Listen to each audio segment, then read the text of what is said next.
photographe du Canada. On va se voir bientôt au Congrès canadien 2026 avec différentes technologies, brands, visites, photos, merveilleux monde pour les photographes.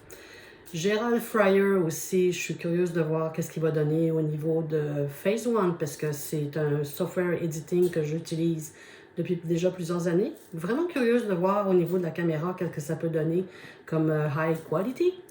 Alors, well, see you soon at the beautiful show of the Photographer Canada. Ciao in Saskatoon, don't forget. Mike, I started my own career with a large format 4x5 Sinar camera.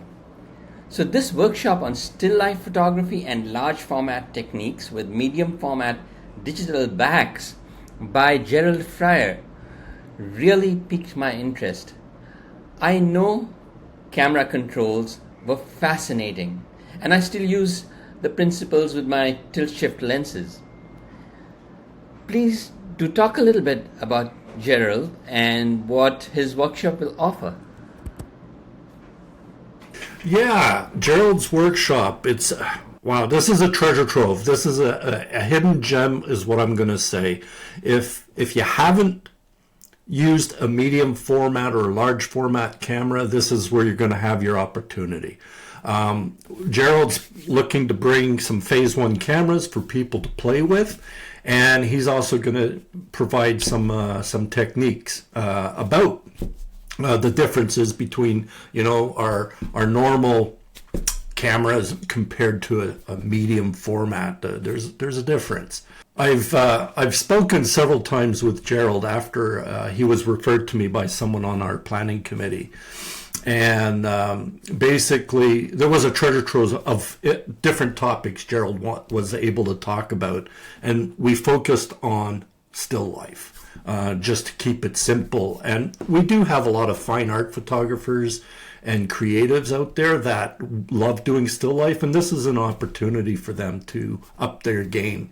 So basically, participants will get hands-on experience with a top-tier medium format system. They'll learn the advanced camera techniques. And Gerald, who has photographed with Villeroy and Bock and Virtual State Museum of Mecklenburg and Charles Daniels Project, is thorough and has a high value of sharing his knowledge. You'll gain valuable insight to enhance your still life photography, and at the end of the day, you might end up wanting to rent one of these cameras, which I didn't know you could rent. So I can't wait. And I've signed up for his workshop. This is a must that I'm going to be at.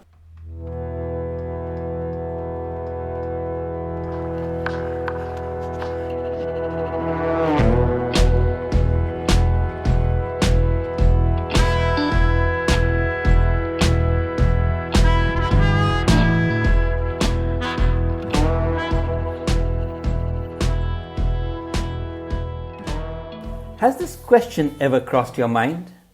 Will AI replace photographers?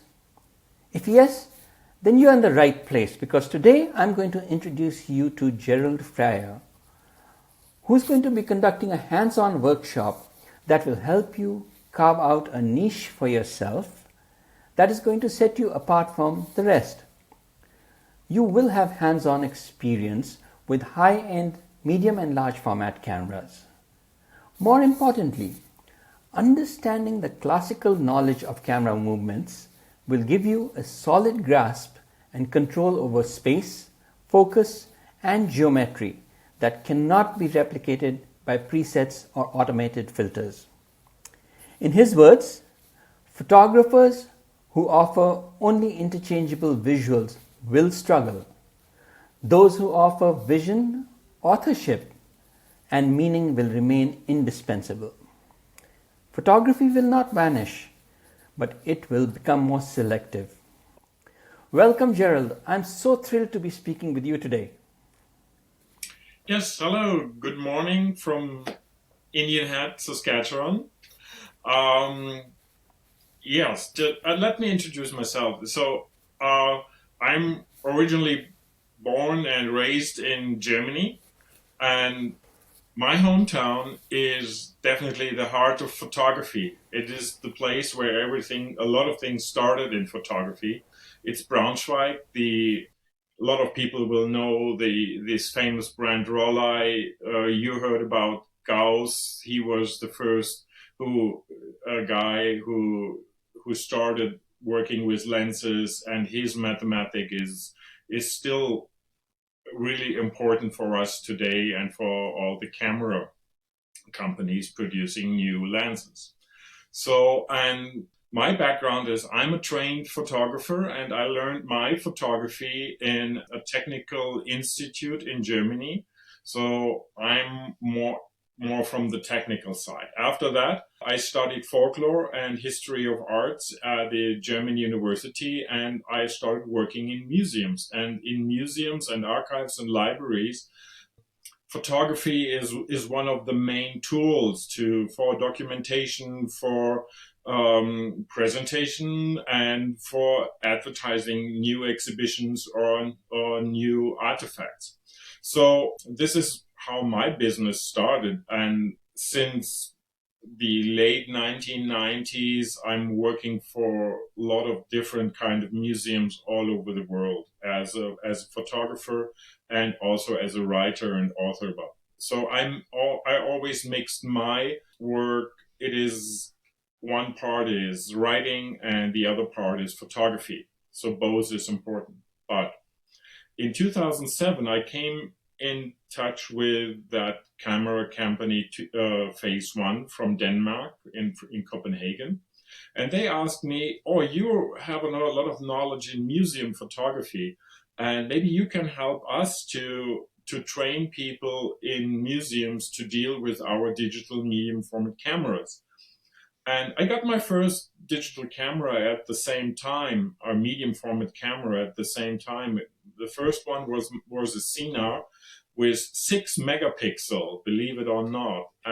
But it was just a back that was attached to my large format Sinar camera.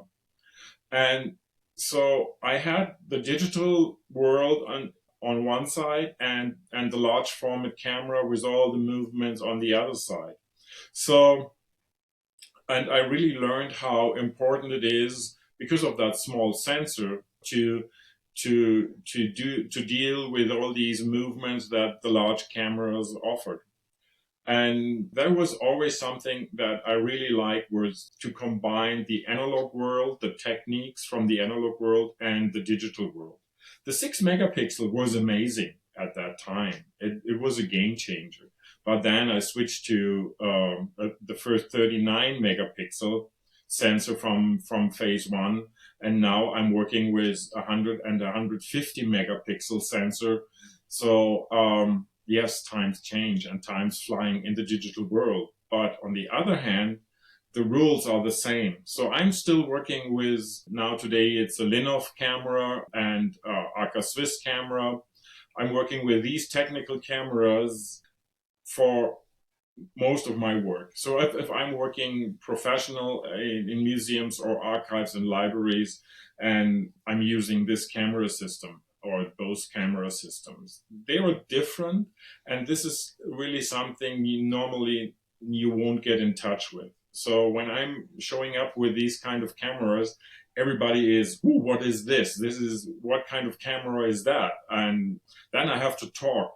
And when I'm talking about the cameras, and then my customers, they realize, okay, this is something really special. So that attracts people. So this is not just a Nikon or Sony or Canon or all these kind of cameras. No, it's different. And that is something people understand. Now there is a photographer and he's coming with special knowledge, with special gear, and that is my niche. And that is, in the last 15 years, there was always something to talk about. And that's why I'm so keen to share my experience that I had with you. Yeah. So I absolutely agree. If you show up with a camera like a Sinar or a Linhof, large format with a digital back, everybody knows that you are a serious photographer who knows what he's doing. You know? Exactly, and that is another thing. You have to know what you're doing, Yeah. because with these technical cameras, um, it is not a point and shoot. Yeah. It is working with these kind of cameras takes time, and you have to have the knowledge to to work to know what these all these different knobs are for, and when you know this, then you can work with your vision, and then you can use these cameras as a tool to create your vision, to create your picture, and that is different than just a point and shoot and camera. Absolutely. Now, Gerald, let's talk about the workshop that you're going to lead at Canadian Imaging Yeah. 2026. Could you give us a glimpse of what you'll be teaching and how a photographer would benefit by being there? So first of all, I will introduce all the people that are in my workshop to the digital medium format camera and digital back systems. So we will work with 2 or 3 different digital backs, so that everybody has the chance to get a hands on these systems. So, and I will show the difference between the results of let's say a full format sensor like Nikon or Sony, comparing to a phase one sensor. This is what we're working with. So we will work with a phase one sensor, different sizes, different qualities, but it's still digital medium format. And the people in the workshop, we will have that a technical camera setup with a tabletop photography. Maybe there will be a still shot of a food or something like this. So, and the people will learn what these cameras can do. And I will talk about the lenses. Lenses are so important in the digital medium camera, because the resolution is so high comparing to a full format sensor. I will talk about that, and you can learn what kind of camera or what kind of lenses you can choose comparing to your digital back you're thinking about. And at the end, you will definitely get files from these cameras, and I think that is really important to see the difference between a 35 or a full format sensor and these large medium format sensors. If you bring your camera, we can compare. And this is what I always did when I did my workshops for phase one. The people brought their cameras, and they were just blown away about the quality that a digital sensor can offer, digital medium format sensor can offer. And I think that is the main asset, that you have hands on to these kind of cameras. And I know that there are not many out there because they are not cheap.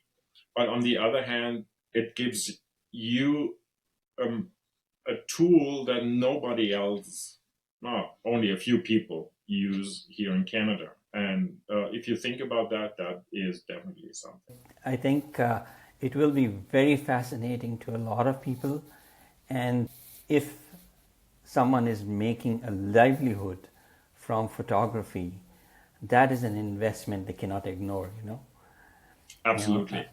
Now, if I was to bring my camera to the workshop, what kind of lenses would you suggest I bring with that? I think a 85 or a 50 millimeter lens is fine. So we will use the equivalent. It's a 90 millimeter lens on the Linhof, or the 150 millimeter lens, which is around 100, 90, 100 millimeter to the 35 mm equivalent. Yes, and on the other hand, I will show you the Arca Swiss, which is a wide angle camera. I have the 32, which is a 21 millimeter lens, and the 40 millimeter. Both are from Rodenstock, and the 40 millimeter is roughly a 28. Oh, wow. So And maybe we have the chance to take a picture in the hotel of a room or something like this, and then you can compare that. Nice, nice, nice. Now, what would you say, Gerald, to someone who's on the fence and deciding whether I should attend the workshop or not? What would they miss out, or how would they lose out if they did not attend? So first of all, if you're not attending, you won't have the chance to get in touch with a digital medium format camera. That is really something. You have the chance to have these kind of cameras in hand and work with them and to see the difference. And that was when I bought my first digital phase one camera. That was really something. It was just like night and day, and it reminds me like the old days when I had my Rollei, my Hasselblad cameras. That was pretty much the same, and the way to work with was exactly the same, except we have these super high end sensors, and I love to use my cameras here in Saskatchewan just for landscape. Definitely it is really, it brings you back to the heart of photography. And if you're not attending that workshop, you won't have the chance to feel it. What the big difference. Oh, so what I understand is if I'm a landscape photographer, it'll still help me even if I'm not a studio photographer. Oh, absolutely. So that is something. I use my camera, my Linhof camera. It is made for studio, but I also use it outdoor. And I use my Arca Swiss, which is it is made for outdoor. So I was traveling with these cameras all over Saskatchewan, Western Canada, and it is really something different. And Yeah. you're not shooting hundreds of images per hour or per day. Right. No, you're shooting maybe one or two. And that is like working with a large format analog camera in the old days. So it needs time to produce it. Well, thank you so much, Gerald. I am really looking forward to meeting you at the Canadian Imaging Conference in April, as well as attending your workshop. It sounds fascinating. Thank you. Yeah, thank you.